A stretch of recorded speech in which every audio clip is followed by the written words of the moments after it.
Assalamualaikum warahmatullahi wabarakatuh. Perkenalkan, nama saya Okta Kurniasi dengan NPM 24610116 dari kelas K3 Program Studi S1 Manajemen Fakultas Ekonomi dan Bisnis. Saya memilih PT Industri Jamu dan Farmasi Sido Muncul Tbk sebagai bahan acuan untuk memenuhi UAS mata kuliah akuntansi biaya. Selanjutnya ada profil perusahaan dan sumber data PT Industri Jamu dan Farmasi Sido Muncul Tbk dengan kode saham Sido. Yang pertama ada profil perusahaan. Perusahaan bergerak di sektor consumer non-silicals. Bidang usahanya yaitu industri jamu, suplemen kesehatan, makanan dan minuman, serta farmasi. Produk utamanya yaitu tolak angin, kuku Bima Energi, tolak linu, serta Sido Muncul Natural.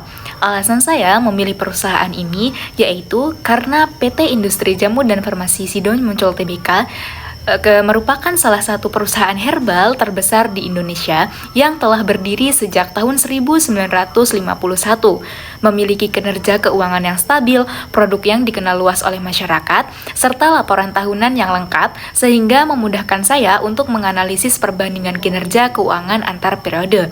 Laporan yang saya gunakan yaitu Annual Report PT Industri Jamu dan Farmasi Sido Muncul Tbk tahun 2024, Annual Report PT Industri Jamu dan Farmasi Sido Muncul Tbk tahun 2025, sumbernya yaitu Annual Report 2025 halaman 50-70, profil halaman perusahaan PT Industri Jamu dan Farmasi Sido Muncul Tbk.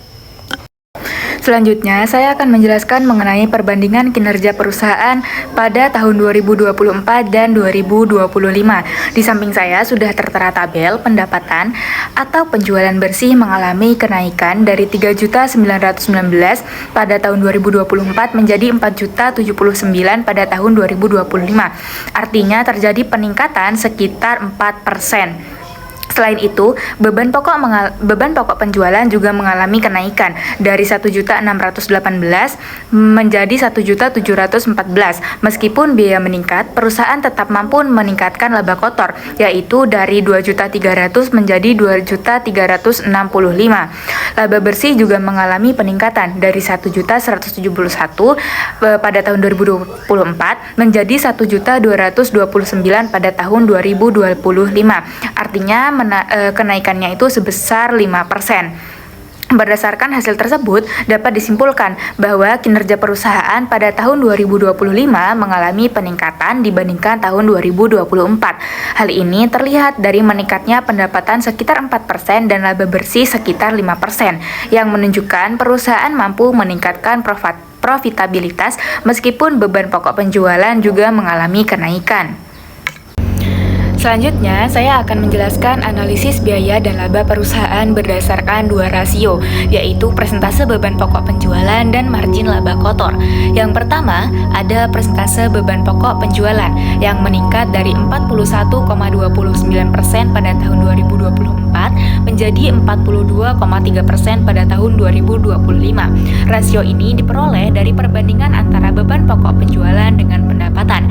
Kenaikan ini menunjukkan bahwa biaya produksi yang dikeluarkan perusahaan menjadi sedikit lebih besar dibandingkan dengan pendapatannya.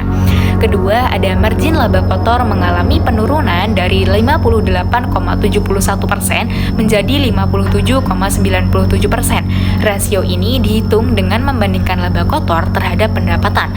Penurunan tersebut menunjukkan bahwa persentase laba kotor yang diperoleh perusahaan sedikit menurun dibandingkan tahun sebelumnya. Penjelasan efisiensinya, perusahaan menjadi sedikit kurang efisien dalam mengendalikan biaya produksi karena persentase beban pokok meningkat dan margin laba kotor menurun. Namun, penurunan efisiensi tersebut relatif kecil karena secara keseluruhan kondisi perusahaan masih tergolong sangat baik karena pendapatan dan laba bersih tetap mengalami pertumbuhan pada tahun 2025. Sumber dari Annual Report 2025 pada halaman 13 sampai halaman 14. Selanjutnya, saya akan menjelaskan faktor-faktor yang menyebabkan perubahan kinerja perusahaan pada tahun 2024 ke tahun 2025. Faktor pertama adalah perubahan volume penjualan.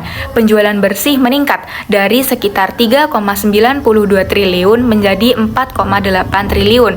Peningkatan ini menunjukkan adanya pertumbuhan penjualan pada beberapa segmen produk, sehingga memberikan dampak positif terhadap peningkatan pendapatan dan laba perusahaan. Faktor kedua adalah kenaikan biaya distribusi. Hal ini terjadi karena aktivitas distribusi dan pemasaran yang semakin luas, sehingga biaya distribusi ikut meningkat. Namun, kenaikan biaya tersebut masih dapat diimbangi oleh peningkatan penjualan, sehingga laba bersih perusahaan tetap mengalami kenaikan.